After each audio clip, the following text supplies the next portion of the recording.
Hi everyone, this is a review of Holes by Louis Sachar, chapters 1 through 7. It is most beneficial if you read these chapters ahead of time before watching this video. So we will begin with a summary of the first 7 chapters. So Camp Green Lake, unlike its name, is neither green nor has an actual lake. Instead, it is being used by campers who are there as an alternative to a jail. So this is essentially where the first 7 chapters take place, in which Stanley, our main character, will meet several other boys who are there for their own reasons and their own troubles that they have caused. So Stanley the Fourth is our main character. The four meaning that his father, his grandpa, his great grandfather, all had the same name, Stanley, which the reasoning behind will be later discussed in the short answer question. But essentially, Stanley experiences an unfortunate event of having the sneakers of a famous baseball player, Clyde Livingston, drop from the sky into his hands. He's found to be guilty of stealing these expensive shoes, which eventually leads to his time at Camp Green Lake. This shows how Stanley has incredibly bad luck, because who has famous shoes drop in their hands out of nowhere? And he blames his great grandfather, as his entire family does, whenever there's something bad that happens. And after 9 long hours in the hot weather, he finally arrives, at which he meets 2 counselors, one by the name of Mr. Sir and one by the name of Mr. Pendanski. Mr. Sir is a little bit more harsh and explains how the camp runs, and it's basically including how it is impossible to run away and escape this camp as well. And then there's Mr. Pendanski, who leads Stanley to his own cot and introduces him to the few other boys who are there, which again we will cover in the later half of this video. And so Stanley does experience his first day of having to dig a hole that is 5 feet deep and 5 feet wide.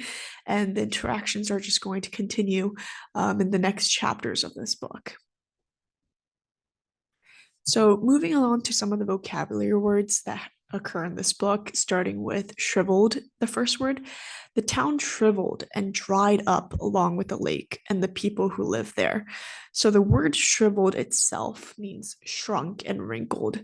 So, the very first example that kind of comes to mind would be when you are in the bath for too long and you see that your fingertips have shriveled. So there might have little lines if you've experienced that before. Another example is, for example, when leaves, when they have photosynthesis, meaning that water is one of the most important components, but when they don't have water, they basically shrivel up and die, right? So it's kind of explaining the same thing about how this town where Camp Green Lake is shriveled up, which is the reason why the lake is gone, which is why there's not people here except for a huge area of land where these guys have to dig up these holes. And then our second word, convicted. So he was innocent of the crime for which he was convicted. So as we all know, um, Stanley didn't actually commit the crime. So it happened that the sneakers had fell into his hands. Unfortunate event, right? So convicted is the opposite of innocent. It's closer to the word sentence. For example, this criminal was sentenced to 10 years in jail. So convicted is along the same lines, meaning that you were found to be guilty, which is the opposite of innocent. So even though he was innocent, he was convicted, he was found guilty, and he had to go to Camp Green Lake to serve his time. The third word we have is perseverance. To be a successful inventor, you need 3 things: intelligence, perseverance, and just a little bit of luck. So perseverance essentially means that you have a ability to continue on. You have the ability to be persistent and continue, even if you have hard comings or some kind of obstacles that come your way. Um, so a great example of this is maybe if you started a sport when you were younger or an instrument when you were younger and your parents said, hey, like you need to have perseverance when you wanted to quit, or when you wanted a break, and said like you need to stick through it. It might seem like it's tough right now. It might seem like you want to quit right now, but you might want to persevere and continue, and you might be much better than you thought you'd be a few years down the road. And that perseverance pays off, that consistency, the willingness to not give up. That's perseverance. Our fourth word is canteen. He was also given white sneakers, an orange cap, and a canteen made of heavy plastic, which unfortunately was empty. So, as we all know, this is basically like a desert land area. So, it is super hot. Um, the work that they do is tiring, right? And this canteen is typically a bottle that military uses when they need to drink water and when they need to carry liquid. And in this canteen that was given to Stanley, it was actually empty, even though he was very thirsty and wanting water at the time. Number 5 is counselor. If you dig up anything interesting, you are to report it to me or any other counselor. So we do have Mr. Pendansky as one of the biggest counselors at Camp Green Lake. So a counselor is someone who basically guides or teaches in some form of way, right? So this could be like a summer counselor, even when you go to a camp, whatever camp it may be, like a sports camp. You do have a counselor that might take you to the next station, that might take you to the next activity. And in this camp as well, there are counselors. So if you were to find something interesting, you're expected to speak to the counselors and the adults that are there. Okay, number 6 is sanitary. Theodore spit a thin line of saliva between his teeth, causing some of the other boys to complain about the need to keep their home sanitary. Home being their tents where they're sleeping, right? And sanitary means to be clean, to be like free from germs. So if you have like a sanitizing wipe, you use that to clean your hands before you eat. Hand sanitizer, they're all along the same words of sanitary, which means clean. Number 7 is scarcity. Because of the scarcity of water, each camper was only allowed a 4-minute shower. So scarcity is when a lot of people want something, but there's not enough of it. Okay, so when there's a scarcity of water, there's not enough of water. That's why these campers were forced to have 4-minute showers, right? Um, Thankfully, many of you guys don't have to experience this, but during wartime, there would be a scarcity of food. So only each family would only get a couple pieces of bread for the day. There would be scarcity of electricity, and this is still true in many countries. Where there's not enough electricity, so every day they only have a few hours they can spend with the light or with electronics, right? So a scarcity is lacking something, not having enough of something. Number 8 is coincidence. It was too much of a coincidence to be a mere accident. So coincidence are things or events that basically happen accidentally, but it seems like it was planned, right? So maybe you are going to let's say like the grocery store after school, and then you like coincidentally run into your friend that you just saw after school, right? It wasn't on purpose, but it seemed like it was like planned. Like, did you follow me? Like, did you follow me to the grocery store from school? Like, how did we end up here, right? So coincidence and accident are kind of similar but different in the accident is completely on accident without knowing anything, and coincidences it seems like it was on like accident. It seems like it was a plan, but it was like happened accidentally, right? So it's like too good to be true. That's what a coincidence is. Number 9 is despicable. The judge called Stanley's crime despicable. So it's like something that's despised. So despicable has the word despise inside it, right? So it's kind of like disgusting, like, or like, oh, the judge is basically saying, like, I can't believe you did that. What kind of crime? Um, who would steal a famous athlete's like sneakers? It's like hard to imagine, like hard to like think of, like why would you do such a thing, is kind of like the attitude that judge has towards Stanley. And number 10, Stanley's hole was not quite wide enough on the bottom. He grimaced as he sliced off a chunk of dirt. then raised it up and flung it into a pile. So grimaced is when you have, it's a facial expression that shows disgust. Like, um, for example, I don't understand people who really, really like ketchup. And so they put ketchup in everything. So for me, I would have like a grimaced face of disgust when I see that or see a friend do that. But grimaced is essentially that disgusting facial expression that's being described. All right. Now that we are done with vocabulary, let's move on to some of the multiple choice questions. I encourage you to pause on the video and answer for yourself before I reveal the answer. I will go a little quicker. So number one, why are the campers forbidden to lie in the hammock? Feel free to pause. A, it doesn't belong to the camp. B, scorpions have made their home in it. C, it belongs to the warden. And if you did pause and this is your unpause, the answer is C, it belongs to the warden. So it does belong to the camp. It is located in Camp Green Lake. However, they're not allowed to lie on there because the warden, and who is the warden, is the head of this camp. So we don't have too much information about the warden yet. But all we know is that the warden has their own, like his own rules, and like the entire camp basically follows because the warden is the head of everything. Okay, number two, why hadn't Stanley enjoyed the bus ride to Camp Green Lake?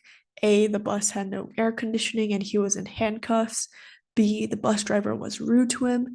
C, he was afraid the rifle the guard had on his lap would accidentally discharge. And the answer for number two is A. The bus had no air conditioning and he was in handcuffs. Remember, he is considered a criminal right now, so that's why he's in the handcuffs. Plus, without the air conditioning, it was super hot. And so he was dreading the entire ride. Personally, if I were Stanley, I'd be more scared of the rifle discharging, or meaning that the rifle accidentally shoots. That's what I would be more scared of. But A is the reason why Stanley had a tough time on the bus ride. Number three, why does Stanley feel sorry for the guard and the bus driver? A, Mr. Sir won't share his sunflower seeds. B, although it is terribly hot, they have to wear heavy uniforms. C, they have had a 9-hour drive already and face another back. All right, the answer for this question is C. It is true Mr. Sir is not a nice person. His character is definitely very rude. So it wouldn't be a surprise if he didn't share his sunflower seeds. But the answer is C because they already, as the previous question shows, Stanley already dreaded his entire ride here. So he feels bad for the guard and the bus driver who has to do the same ride back because obviously their final destination is not Camp Green Lake. They're only here to drive Stanley there. And number four, why does Mr. Sir tell Stanley this isn't a Girl Scout camp? A, he thinks Stanley has mistaken the camp for one the Girl Scouts use. B, there are no girls at Camp Green Lake. And C, he wants Stanley to know that Camp Green Lake means a hard life. All right, and the answer for this question is C. Mr. Sir, as we previously discussed, is someone who wants to let Stanley know, like, you're not here to have fun. This is what it is. You're here to have your punishment. You're here to serve your time for what you did wrong. And Mr. Sir again later explains why he can't even escape Green Lake. And so Mr. Sir is really here as like the bad cop to explain, like, you're here for a hard time and you need to learn your lesson while you're here. So C, he wants Stanley to know that Camp Green Lake means a hard life. Number five, why doesn't Mr. Pendanski think that Stanley is a bad kid? A, if Stanley were a bad kid, he'd have gone to jail. B, everyone makes mistakes. C, he can tell by looking at Stanley that he isn't bad.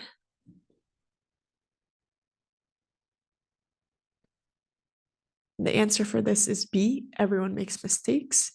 So A is not true because Stanley had the decision between going to jail or going to Camp Green Lake. So that's how he was sentenced.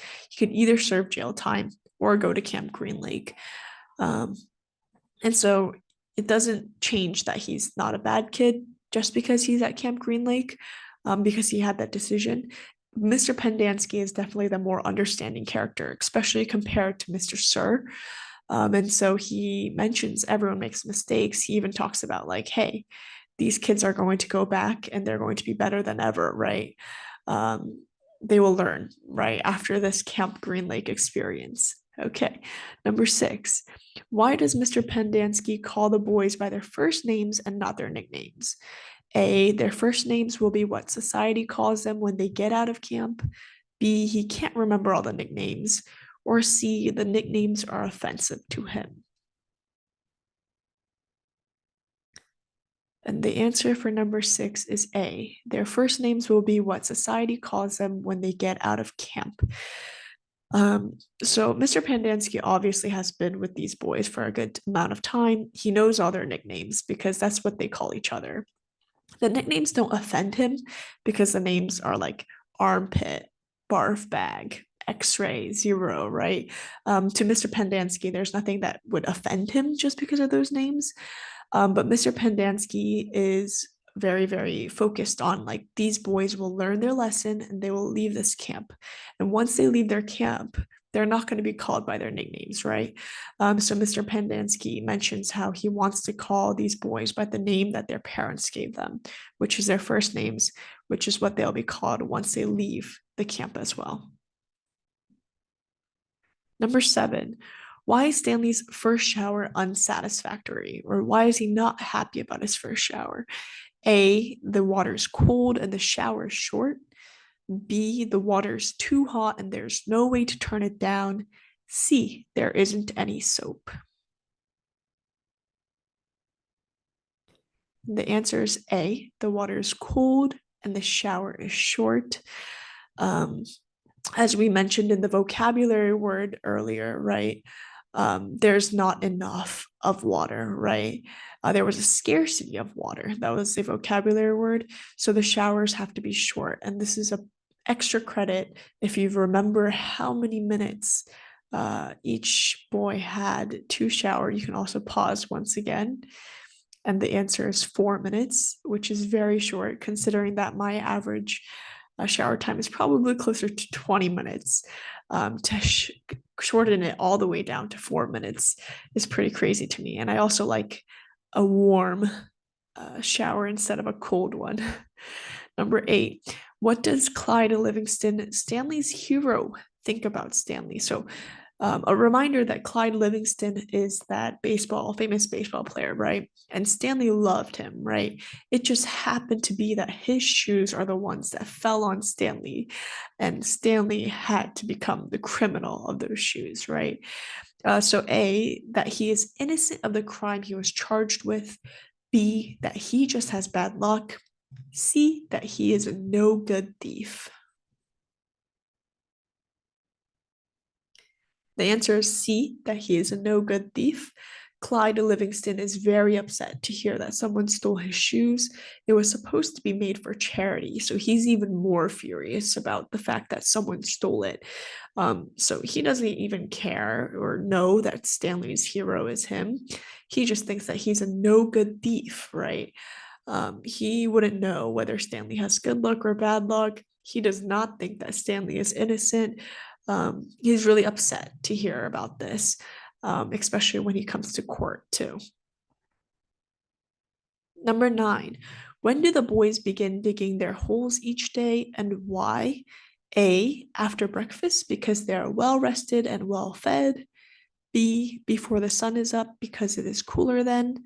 C, before breakfast so that they can work up a good appetite.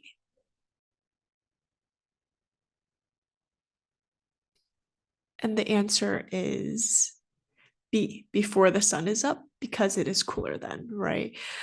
So A cannot be true. They are not well rested. They are not well fed. They already mentioned how disgusting the food is, how the cot is not the best place to be sleeping as well. Um, and instead, the reason why they start so early is because it becomes hotter and hotter as the day goes, right? So they want to finish and dig up this hole as soon as possible each day in order for them to be finished, right? And number 10, why is it a surprise that Zero is the fastest digger in group D? A, he hates digging more than the others. B, he's the smallest boy in the group. C, he hasn't had much practice. And the answer is B. He is the smallest boy in the group. So we don't know how the order yet of like which guy came here first. So we don't know how much practice he had or not. So we can't choose C.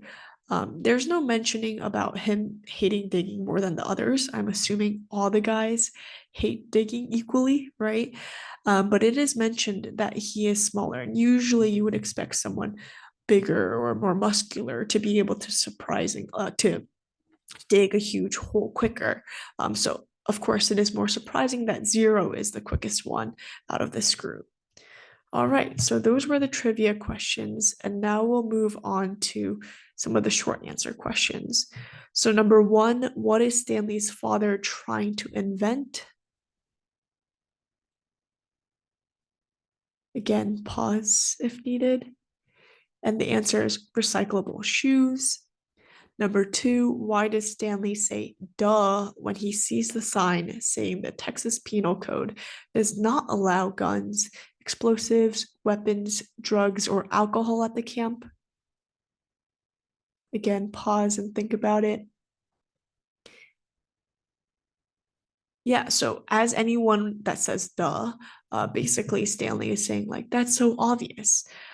This is obviously not quite obvious to guys who might have basically caused other trouble. Like maybe they are the people that did a crime involving a gun, involving an explosive, or weapons, drugs, alcohol, right? They might have already caused issues with that. So that's why this sign mentions this. But to Stanley, who did nothing wrong, is actually innocent of the crime, he's saying, why is this even here? This is so obvious that this is not allowed, right? Number 3, why do you think the boys at the camp all call Mr. Pendanski mom?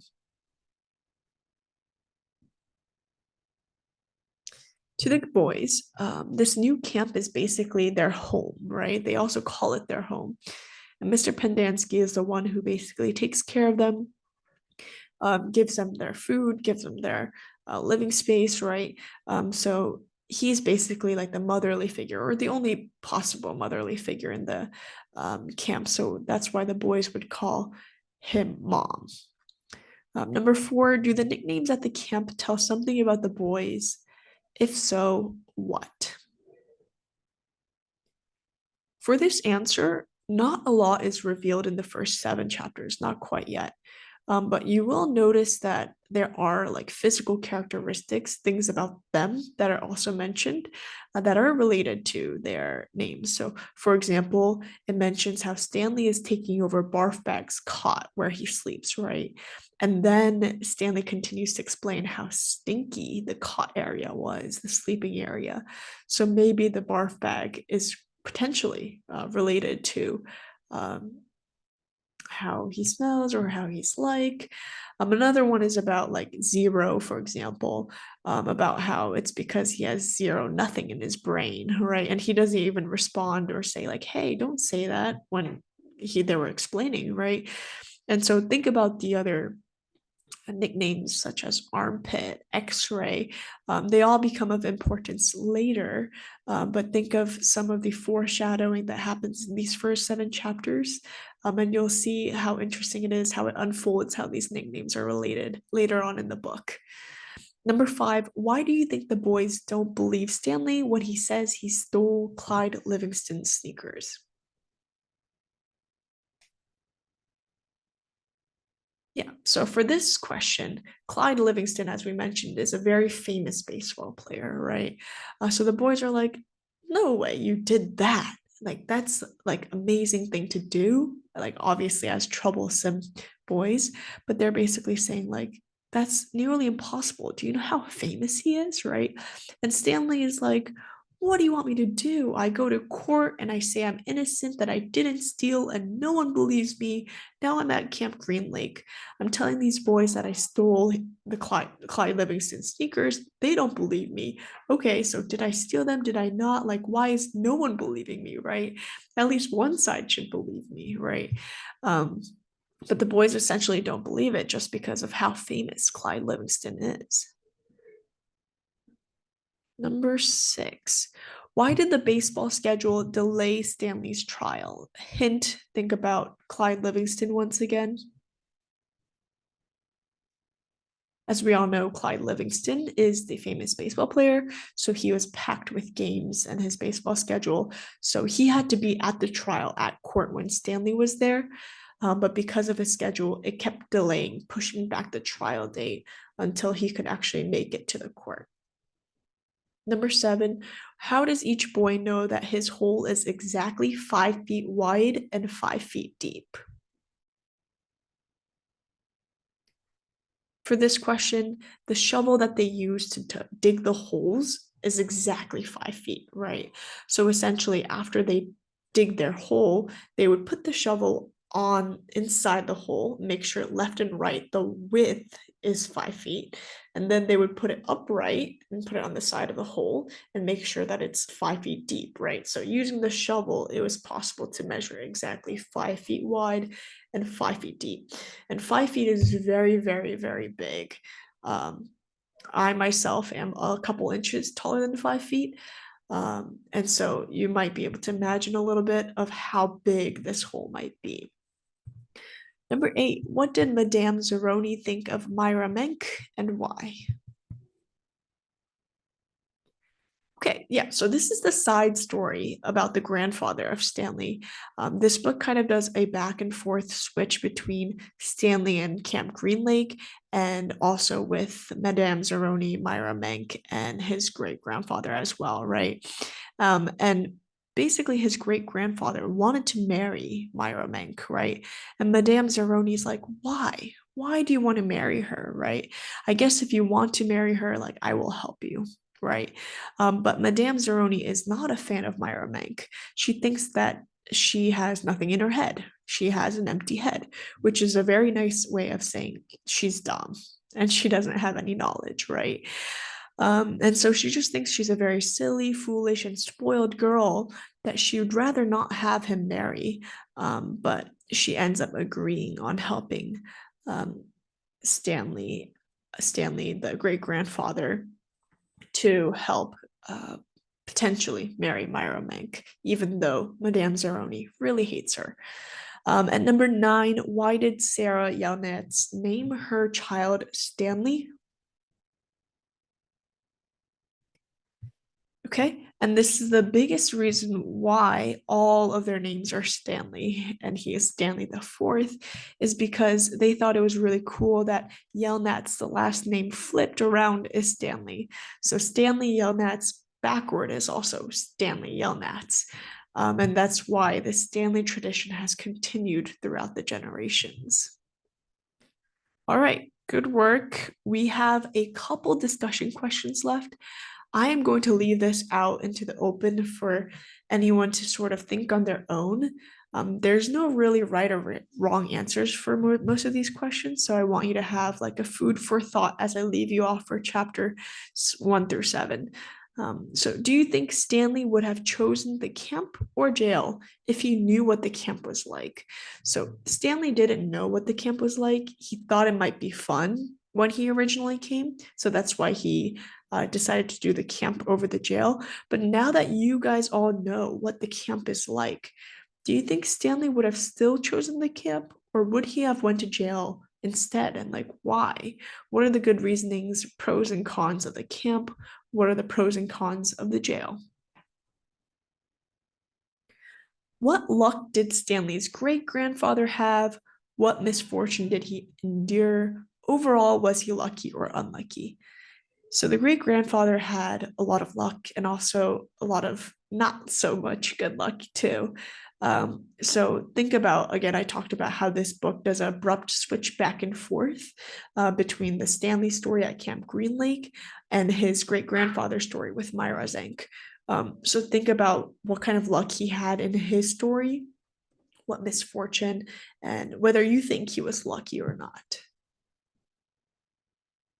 Why doesn't Camp Green Lake have a fence around it and guard towers as some prisons do? Yeah, typically in a place that is meant for people who have done bad, especially criminals, you'll see like a fence, large fence with like basically tall enough so that you can't climb it.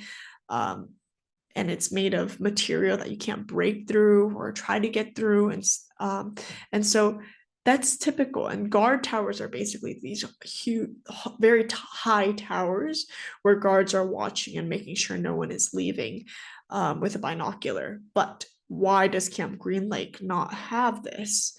Um, and if you don't know the answer, you should go back to these chapters and read about what Mr. Sir describes of why you will never be able to escape Camp Green Lake when they first interact when Stanley arrives at Camp Green Lake.